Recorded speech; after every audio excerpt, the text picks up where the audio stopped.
Bertrand-Julien Ferrière, vous êtes le directeur général de la Société foncière lyonnaise, hein, la SFL. C'est une société immobilière qui possède le parc immobilier de bureaux haut de gamme le plus important et le plus prestigieux de Paris, avec un patrimoine d'environ 4 milliards d'euros.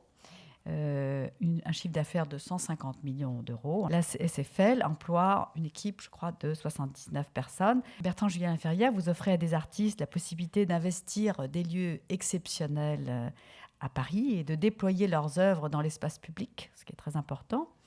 Vous en avez fait un programme que vous appelez d'un très beau titre Mémoire contemporaine.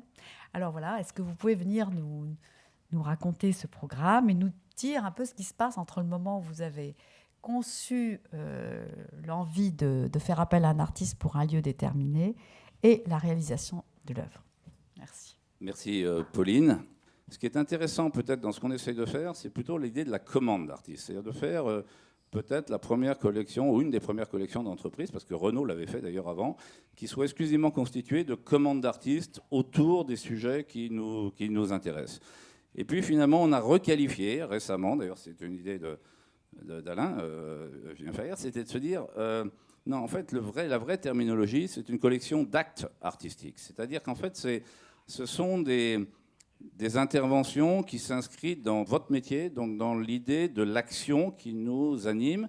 Et donc, tout ce qu'on essaye de faire aujourd'hui, c'est de se dire, dans le fond, il y a plusieurs objectifs en même temps dans la construction de cette collection d'actes artistiques. Une, bien sûr, c'est de pousser l'idée et la créativité, pousser les gens à se remettre en cause et à réfléchir un peu en dehors de la boîte, comme je le disais tout à l'heure.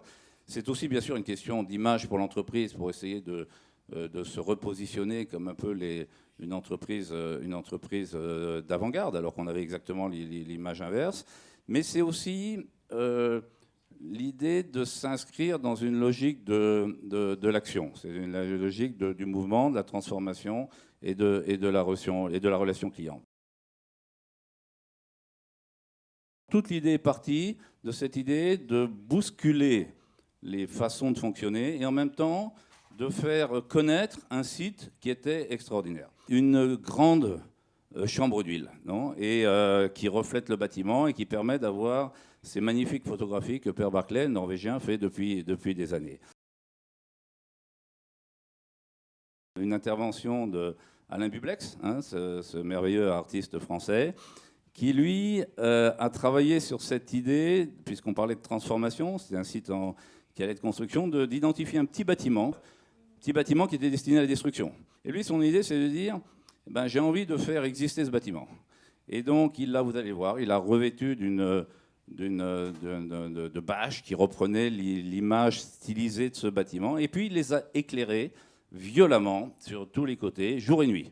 Et on s'est rendu compte tout d'un coup que le travail qu'on était en train de faire avait un vrai sens économique. Ce n'était pas simplement un exercice de communication pour à la fois faire connaître l'entreprise, montrer que l'entreprise était en mutation, mais c'était aussi quelque chose qui contribuait de travail sur la valeur du patrimoine. Felice Varini, vous voyez d'ailleurs sur ces images, c'est lui, avec ce travail que Felice fait dans le monde entier depuis des années, qui est un travail de point de vue.